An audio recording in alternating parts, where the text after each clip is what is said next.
parler de relations client-fournisseur à l'intérieur de l'entreprise, ce qui est d'ailleurs une notion d'assurance de qualité. Autre point important, que je ne vais pas développer non plus, c'est la notion de valeur d'usage, c'est-à-dire la valeur expérientielle d'un produit. C'est l'objet vendu ou le service vendu dans un certain contexte, en relation avec des personnels de l'entreprise vendeuse, pour créer une expérience du produit et de la vente.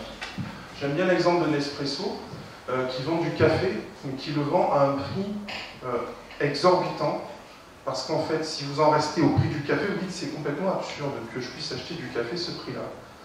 Donc déjà, vous dites c'est pas du café que j'achète, c'est autre chose. Et ce que j'achète, c'est une expérience. C'est Georges. Et quand Madame Michu va au supermarché, elle pense à Georges. Et elle veut vivre cette expérience avec Georges. Et donc elle va chercher le produit qui la rapproche de Georges. C'est ça le truc. Donc c'est la valeur expérientielle. Alors que ma grand-mère, elle faisait le mou de café sur ses genoux avec un moulin. Ça lui coûtait 100 fois moins cher. Qu'est-ce qui s'est passé? On a créé de la valeur expérientielle. Dans le domaine qui est le nôtre, on peut le faire aussi. C'est tout à fait possible. Et je vais vous démontrer à la fin de cet exposé. J'aime bien l'exemple du champagne aussi. Si vous allez acheter une veuve Clicquot au supermarché, ça va vous coûter 25-30 euros, on est d'accord? Si vous montez dans un avion, vous êtes, je sais pas, en business, vous demandez du champagne en extra, ça va vous coûter 25 euros la coupe. Et vous allez adorer ce champagne, que vous avez payé 25 euros la coupe. Vous allez accepter de payer 25 euros la coupe de champagne.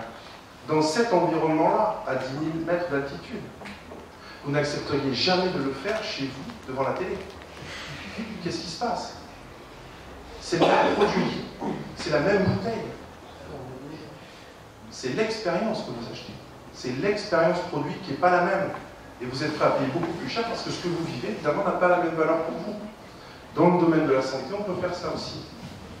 On peut vendre plus cher des produits dans un certain environnement en créant la valeur d'usage. Voilà la définition. Donc c'est le vécu de cette expérience qui détermine la valeur d'usage, car le prix d'un produit, c'est le chèque qui est prêt à faire le client. Ça n'a rien à voir avec le coût du produit. Parce que je sais que je fais cette erreur à votre âge aussi, quand je calculais le prix d'un produit, je raisonnais sur le coût. C'est une erreur. Facebook vous vend à perte, parce que vous ne l'achetez pas, vous achetez 0 €, donc il vend à perte, et pourtant cette société est rentable. Pourquoi? Comment? Vous voyez? Et à l'extrême, j'achète une Nespresso à prix d'or. Pourquoi? Donc ça n'a rien à voir avec le coût. Le prix d'un produit, c'est ce que le client est prêt à verser pour avoir ce produit dans un certain environnement. Donc vous voyez pourquoi le champagne n'a pas le même prix chez moi devant ma télé ou à 10 000 mètres dans un avion. C'est grâce à la valeur expérientielle. Donc on arrive à la notion de séduction, je vais passer rapidement. C'est ce métier qui consiste à créer de la valeur d'usage. Les gens qui font ça s'intéressent à un produit et vont le travailler dans son image, dans son environnement, dans le discours que doivent tenir les personnes qui sont chargées de le vendre. Tout est paramétré pour cibler une certaine clientèle et pour que cette clientèle soit prête à payer un certain prix.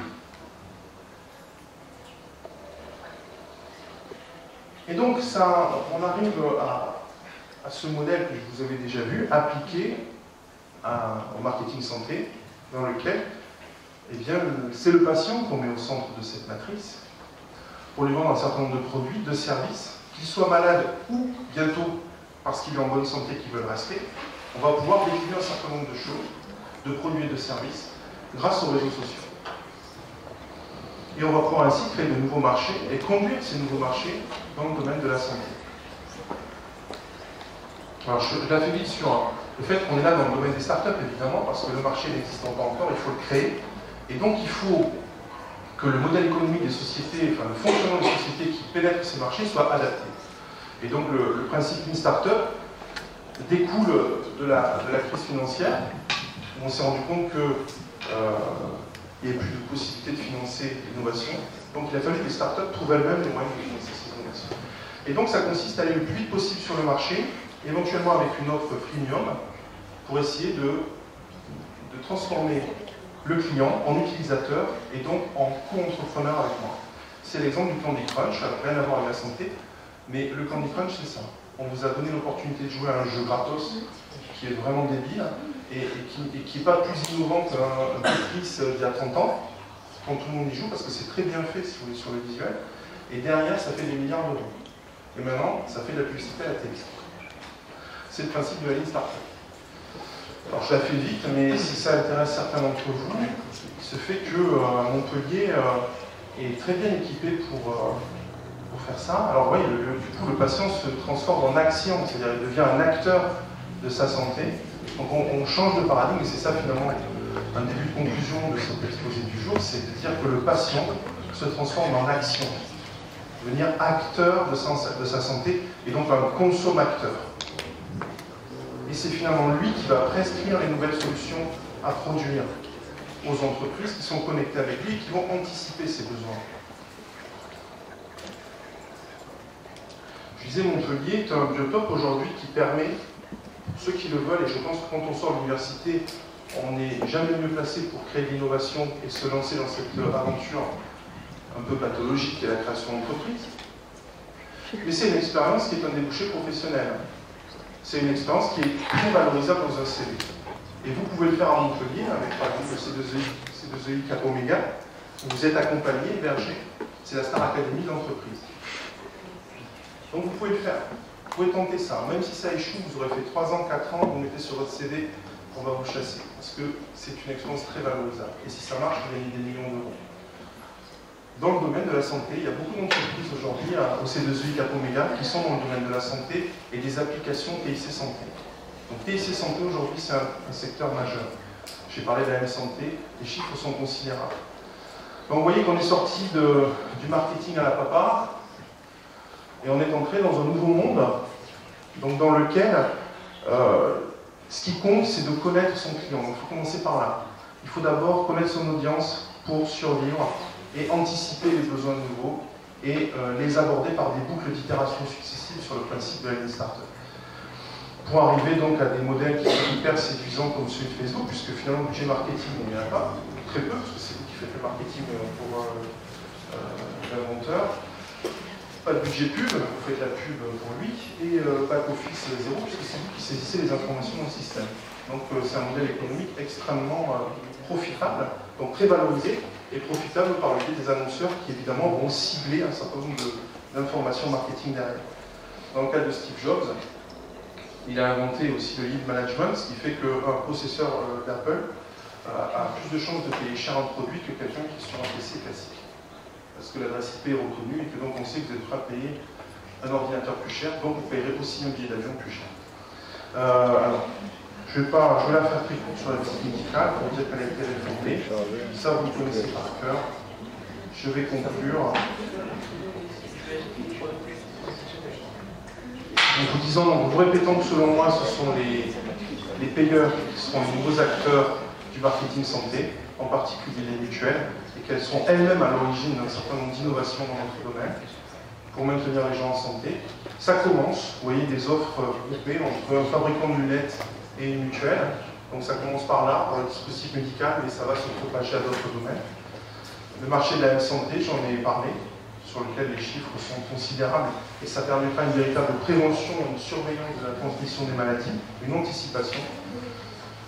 Il faut compter avec les régulateurs. Je termine. En conclusion, j'ai une erreur à soin, j'ai fait une faute d'orthographe, je vais peut-être m'en excuser, je n'ai pas eu le temps de la corriger. Quel est l'avenir du soin et quel est l'avenir de la santé? C'est ça la question qu'il faut se poser dans le domaine du marketing santé. Qu'est-ce qu'on va pouvoir à l'avenir consacrer aux médicaments ou aux dispositifs médicaux et qu'est-ce qu'on va devoir consacrer au maintien des populations en santé? C'est ça le changement de paradigme. Alors, deux réponses à cela. D'un côté, vous avez ceux qui disent on va arriver à la mort de la mort grâce à la génomique, grâce à un certain nombre d'interventions en nanomédecine et dans les biotech, on va pouvoir éradiquer le cancer, on va pouvoir éradiquer le diabète, etc. Donc ça, c'est le versant technomédecine. Donc sur les gens très malades, on dit on va pouvoir tuer la mort. Et puis, il y a une autre approche complémentaire, qui est une révolution santé qui consiste à dire on va ajuster le mode de vie par un accompagnement personnalisé innovant pour optimiser la santé et la qualité de vie. Et bien ce centre que vous voyez là, vous le reconnaissez peut-être, il est près d'Odysseum, il est à Montpellier, et c'est un centre pilote que je vous conseille de visiter, dans lequel vous pouvez faire du sport, du spa, du massage, tout ce que vous voulez. Vous pouvez manger santé, vous pouvez faire du sport santé, vous pouvez vous soigner parce qu'il y a des médecins, il y a une maison de santé. Et ça, c'est particulièrement innovant. Et là, on est dans la nouvelle économie de la santé. C'est-à-dire, on va vendre du comment je dois rester en santé quand j'en ai les moyens aujourd'hui. Encore que certaines mutuelles sont prêtes à rembourser ces séances de sport, vous le savez, versus comment je soigne des maladies chroniques avec des technologies innovantes.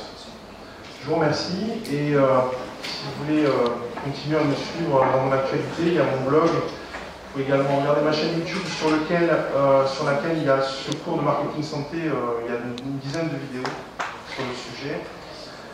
L'ouvrage disponible à la BU sur les essais cliniques. Et voilà, je vous remercie.